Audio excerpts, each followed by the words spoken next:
بسم اللہ الرحمن الرحیم۔ السلام علیکم پیارے ناظرین، ہم آپ کو بتائیں گے ان دو خبیثوں کے بارے میں کہ جنہوں نے خانہ کعبہ کے اندر زنا کیا۔ اور صفا مروہ میں پہلے لوگ صفا مروہ پر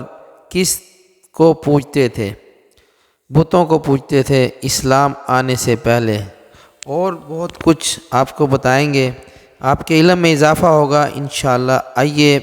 ہم ویڈیو شروع کرتے ہیں، ویڈیو کو اینڈ تک سنیں انشاءاللہ عز و جل۔ یہ چھوٹی چھوٹی دو پہاڑیاں ہیں جو حرم کعبہ مکہ مکرمہ کے بالکل قریب ہیں، اور آج کل تو بلند عمارتوں اور اونچی سڑکوں اور دونوں پہاڑوں کے درمیان چھت بن جانے اور تعمیرات کے رد و بدل سے دونوں پہاڑیاں برائے نام ہی کچھ بلندی رکھتی ہیں۔ انہیں دونوں پہاڑیوں پر چڑھ کر اور چکر لگا کر حضرت بی بی ہاجرہ رضی اللہ تعالی عنہا نے اس وقت پانی کی جستجو تلاش کی تھی جب کہ حضرت اسماعیل علیہ السلام شیر خور بچے تھے اور پیاس کی شدت سے بے قرار ہو گئے تھے۔ اس لیے زمانہ قدیم سے یہ دونوں پہاڑیاں بہت مقدس مانی جاتی ہیں، اور حجاج کرام ان دونوں پہاڑیوں پر چڑھ کر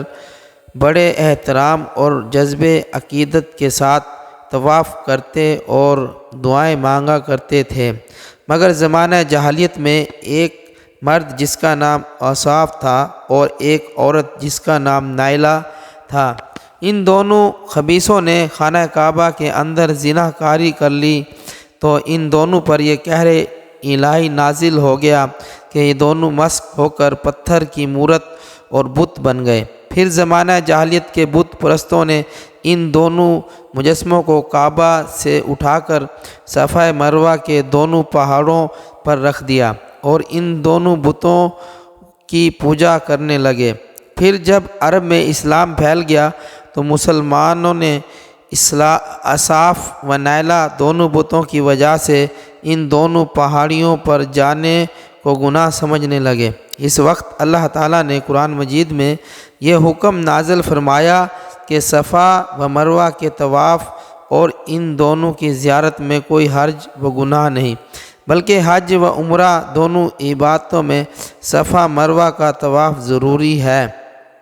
فتح مکہ کے دن حضور سید اکرم صلی اللہ تعالی علیہ وسلم ان دونوں پہاڑیوں پر سے اوصاف و نائلہ دونوں بتوں کو توڑ پھوڑ کر نیست و نابود کر دیا، اور ان دونوں پہاڑیوں کو حسب دستور سابق مقدس و معظم قرار دے کر ان دونوں کا طواف و حج عمرہ میں ضروری قرار دیا گیا۔ چنانچہ قرآن مجید میں ارشاد ہوتا ہے کہ ترجمہ کنز الایمان، بے شک صفا اور مروہ اللہ کی نشانیوں سے ہے، تو جو اس گھر کا حج یا عمرہ کرے اس پر کچھ گناہ نہیں، بلکہ ان دونوں کے پھیرے کرے، اور جو کوئی بھلی بات اپنی طرف سے کرے تو اللہ نیکی کا صلہ دینے والا خبردار ہے۔ درس ہدایت، صفا اور مروہ دونوں پہاڑیوں پر حضرت ہاجرہ رضی اللہ تعالی عنہا نے دوڑ کر پانی تلاش کیا تو ایک نبی یعنی حضرت ابراہیم علیہ السلام کی بیوی اور ایک نبی یعنی حضرت اسماعیل علیہ السلام کی ماں حضرت بی بی ہاجرہ رضی اللہ تعالی عنہا کے قدم ان پہاڑیوں پر پڑ جانے سے ان دونوں پہاڑیوں کو یہ عزت و عظمت مل گئی کہ حضرت بی بی ہاجرہ رضی اللہ تعالی عنہا کی ایک مقدس یادگار بن جانے کا ان دونوں پہاڑیوں کو اعزاز شرف مل گیا، اور یہ دونوں پہاڑیاں حج و عمرہ کرنے والوں کے لیے طواف و سعی کا ایک مقبول محترم مقام بن گیا۔ اس سے یہ ہدایت کا سبق ملتا ہے کہ اللہ والوں اور اللہ والیوں سے اگر کسی جگہ کوئی خاص تعلق حاصل ہو جائے تو وہ جگہ بہت معزز و معظم بن جاتی ہے، اور ہر مسلمان کے لیے وہ جگہ قابل تعظیم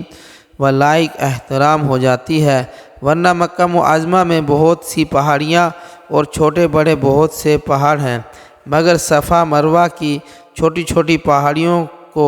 جو تقدس و عظمت کا حاصل ہے وہ کسی دوسرے پہاڑ کو حاصل نہیں۔ اس کی وجہ اس کے سوا اور کیا ہو سکتی ہے کہ یہ دونوں پہاڑیاں ایک اللہ والے کی ایک مبارک جد و جہد کی یادگار ہیں۔ اس پر گنبد خضرا اور اولیاء اللہ کے روز ان حضرات کے گاؤں اور دوسرے